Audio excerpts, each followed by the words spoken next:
మన వల్ల పార్టీకేమొచ్చింది, పార్టీ వల్ల మనకేమొచ్చింది.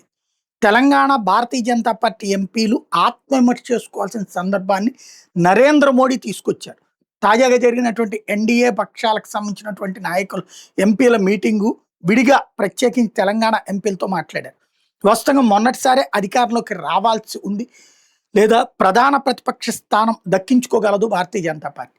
కానీ చిట్ట చివరిలో బండి సంజయ్ తొలగింపు, అకస్మాత్తుగా కిషన్ రెడ్డిని తీసుకొచ్చి పెట్టడం, ఇంకొక వైపున అటు ఈటెల రాజేంద్రకి బండి సంజయ్కి వివాదాలు అన్నటువంటిది రావడం, ఈ గందరగోళాల మధ్యన ఒక్కసారిగా పలచబడిపోయింది.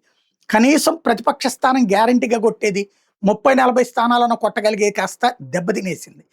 ఆ ఇంపాక్ట్ పార్లమెంట్ ఎన్నికల మీద పడలేదు. పార్లమెంట్ ఎన్నికల్లో మోడీ ఇంపాక్ట్ చాలా బలంగా వినిపించింది. ఎందుకంటే రాష్ట్ర స్థాయి ఎన్నికల్లో కేసీఆర్, రేవంత్ రెడ్డి ముందు బలమైనటువంటి నాయకుడిగా బండి సంజయ్ని ప్రొజెక్ట్ చేయకపోవడం, కిషన్ రెడ్డి ఆ స్థాయి సీరియస్నెస్ తీసుకోకపోవడంతో దెబ్బతిన్నటువంటి పరిస్థితి. ఆ తర్వాత జరిగినటువంటి పార్లమెంట్ ఎన్నికల్లో వచ్చేటప్పటికి మోడీ ఇంపాక్ట్ బలంగా వినిపించింది. అప్పటికి వీళ్ళందరూ ఏకతాటి మీదకి రావడము జరిగింది. అమిత్ షా సీరియస్గా చేయడము జరిగింది.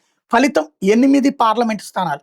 తెలంగాణ చరిత్రలో, ఉమ్మడి ఆంధ్రప్రదేశ్ చరిత్రలో కూడా ఎప్పుడూ రాలేదు. ఉమ్మడి ఆంధ్రప్రదేశ్ చరిత్రలో 7 పార్లమెంటు స్థానాలు అటల్ బిహారీ వాజ్పేయి ఉన్నప్పుడు 99వ సంవత్సరంలో తెలుగుదేశం పార్టీతో పొత్తు ద్వారా సాధ్యమైంది. అప్పుడు ఇండివిజువల్గా కాదు, పొత్తు ద్వారా 7 స్థానాలు సాధ్యమైంది. కానీ మొన్నటిసారి తెలంగాణలో 8, ఆంధ్రప్రదేశ్తో 3 లెక్కేస్తే 11 స్థానాలు.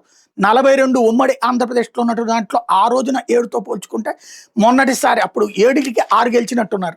ఇప్పుడు ఓవరాల్గా 11 గెలిచినట్టు, 2 కలిపితే కనుక అట్లా స్థాయికి వచ్చింది. అందులో తెలంగాణలో ఏదైతే 17 స్థానాలు ఉన్న తెలంగాణలో 8 గెలుచుకోగలిగింది. తీరా చూస్తే ఆ తర్వాత ఏడీవీడి ఎవరిదో వాళ్ళదే, ఎవరి ఇగోస్ వాళ్ళదే. డీకే అరుణ మంచి నాయకురాలే, అరవింద్ మంచి నాయకుడే, అట్లాగే బండి సంజయ్ మంచి నాయకుడే, కిషన్ రెడ్డి మంచి నాయకుడే, అటు విశ్వేశ్వర రెడ్డి మంచి నాయకుడు. అందరూ ఎంపీలు మంచోళ్ళు, సబ్జెక్ట్ ఉన్నటువంటి వాళ్ళు. కానీ ఎవరిదో అని వాళ్ళదే, ఎవరి అహం వాళ్ళదే. వాళ్ళందరినీ సమన్వయం చేయడం అన్నటువంటిది పాపం ఆయన రామచంద్రయ్య వల్ల కూడా కావట్లేదు. ఇంతకుముందు కిషన్ రెడ్డి వల్ల కాలేదు. ఇప్పుడు ఏమైంది? కనీసం యాక్టివ్గా సీరియస్గా తెలంగాణలో జరిగే అంశాల మీద ఎంపీలు 8 మంది, ఎమ్మెల్యేలు 8 మంది ఎందుకు స్పందించరు? అలాగే ఎందుకు కార్యక్రమాలు రూపొందించుకోరు? ఎందుకు క్యాంపైన్ టైప్ ఆఫ్ అటాకింగ్ ముందుకెళ్లరు? ఎందుకు దాన్ని పెంచుకోవాలని చూడరు? అదే ఇప్పుడు మోడీ అడిగింది. నెక్స్ట్ ఎలక్షన్స్ గెలుపు లక్ష్యంగా ముందుకెళ్ళండి. ముందు ఆ ఓవైసీని చూసి నేర్చుకోండి. ఓవైసీ ప్రతి దాని మీద స్పందిస్తుంటాడు.